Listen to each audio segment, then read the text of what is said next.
Tome Meant for Me, Episode 72, Prepping for Film 5.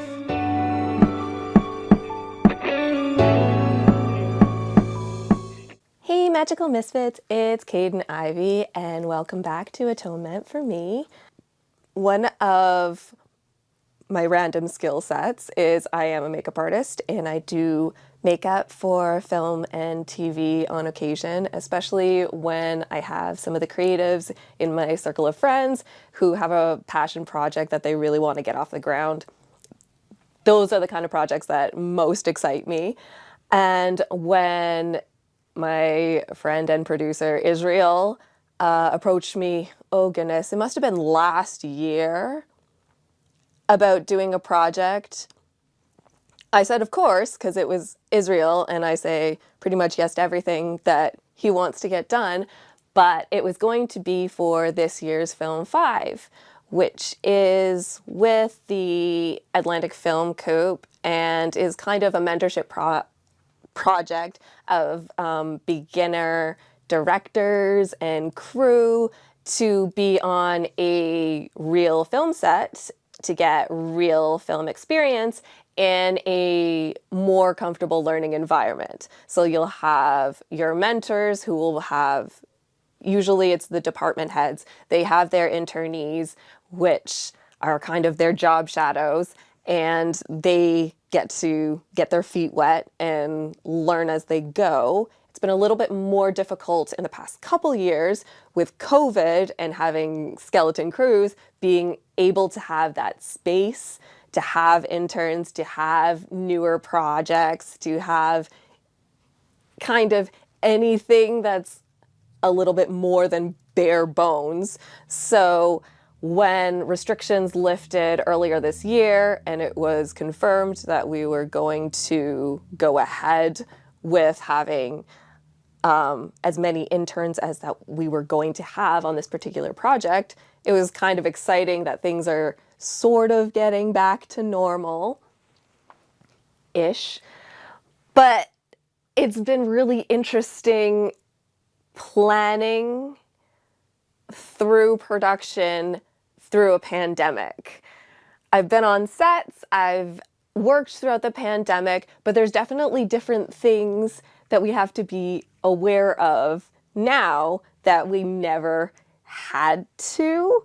I've never gone for years working every single day, wondering if we're going to be shut down, if we're going to have restrictions, if somebody's going to be sick, if we're going to lose crew tomorrow.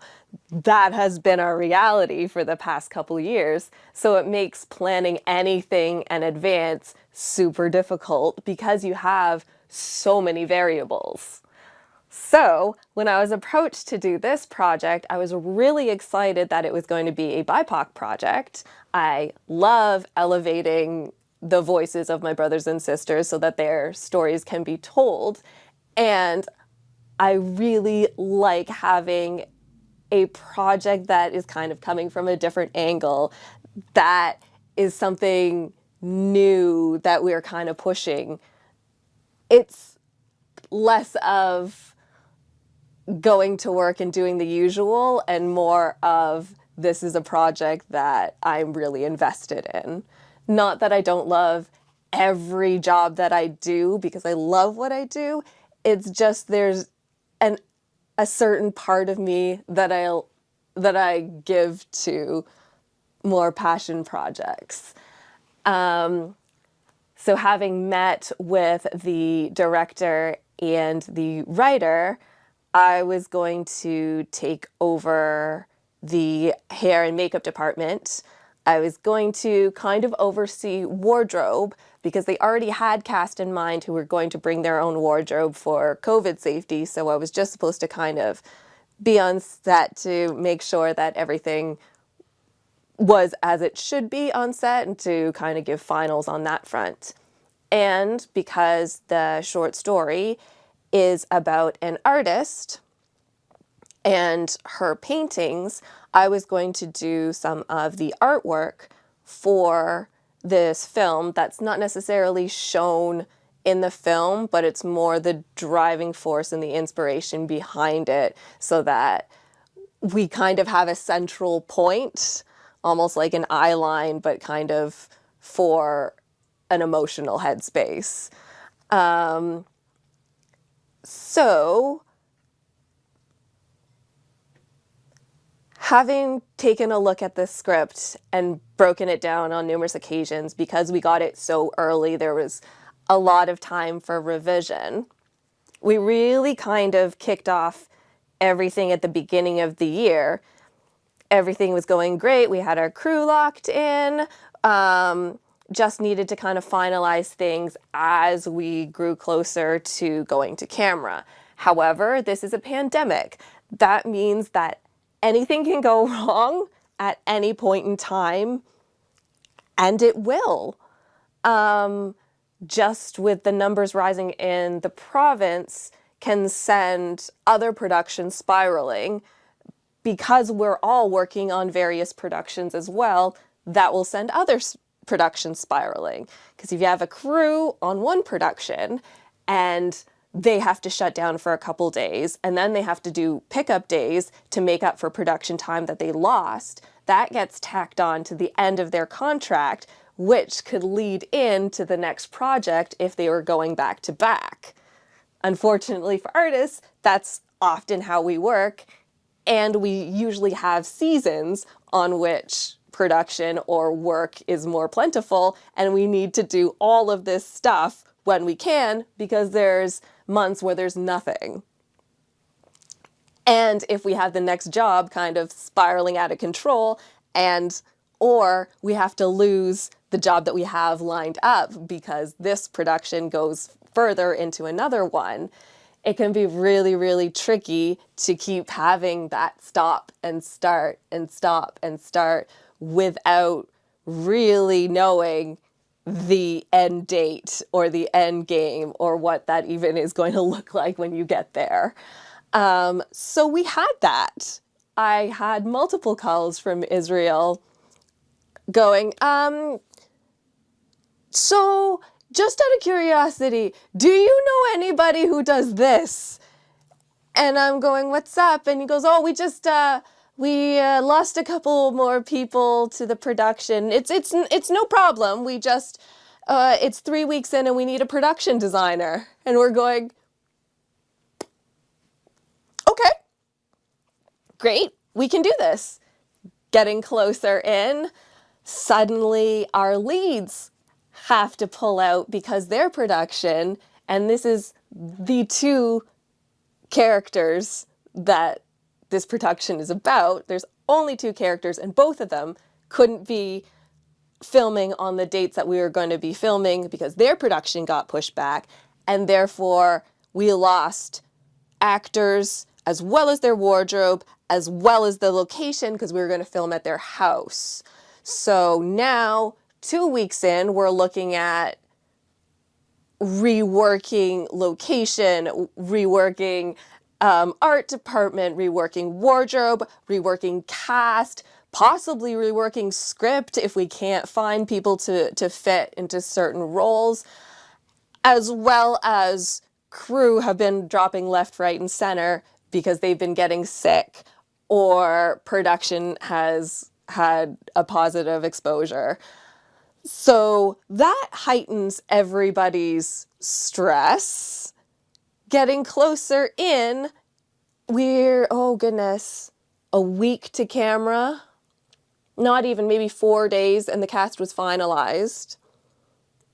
And normally, when you get to camera, you want to have everything final, ready to go, ready to shoot. However, if you have a last-minute casting change or entire cast change, that means that you now have to review makeup. Now I'm taking over the wardrobe department because now we're scrambling for wardrobe pieces, and instead of having a single outfit over the duration of the short film, which would be 8 minutes, there's going to be several costume changes. So now we have expanded quick jobs into entire departments. Luckily, for this particular production, I did have an intern, and they were absolutely amazing. And because they were more interested in art department and kind of art on set, it was a little bit easier to kind of flow into other departments, because it's still a great learning experience for them to know how different departments run, but also things to look out for, things that might be helpful for them in their future production should they choose to pursue a career in film and television, which I hope they do, because they have a really good eye. But it was so helpful that somebody was willing to float with me throughout multiple kind of departments. But that being said, we still had to finalize 4 outfits for character. We had to make sure that there was going to be makeup and what we needed that to look like. We were going to be filming outside, so we had to keep an eye on the weather and see if we were going to have days change, because there's a couple times they flip-flop back and forth depending on the weather forecast. Luckily, I think it's projected to be fine, so I'm just not going to say anything else on that front, just not to curse myself.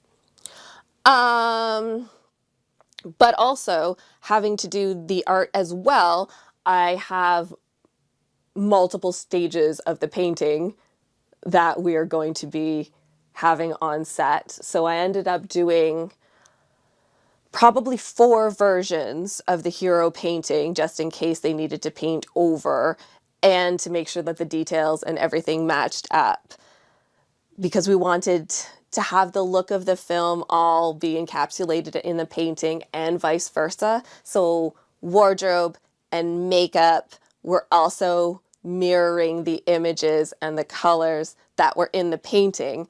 So it still was kind of all encompassing, but there's very specific things that needed to be broken down in order to get to that bigger picture, which is always chaos. Luckily, this time we know who the cast is. I've had, in the past few months, a couple last minute cast changes that I was completely unaware of, and I got to set with specific makeup or hair products for somebody, and the person that shows up is the exact opposite, and I'm going, oh no, I don't have anything for straight hair. I brought everything for curls because one person was supposed to have massively curly hair. But this is kind of how we do on set. So it's kind of just troubleshooting and problem solving as we go.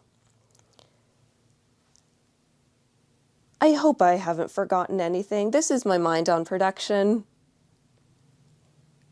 Fingers crossed and break a leg. And that's just the tea.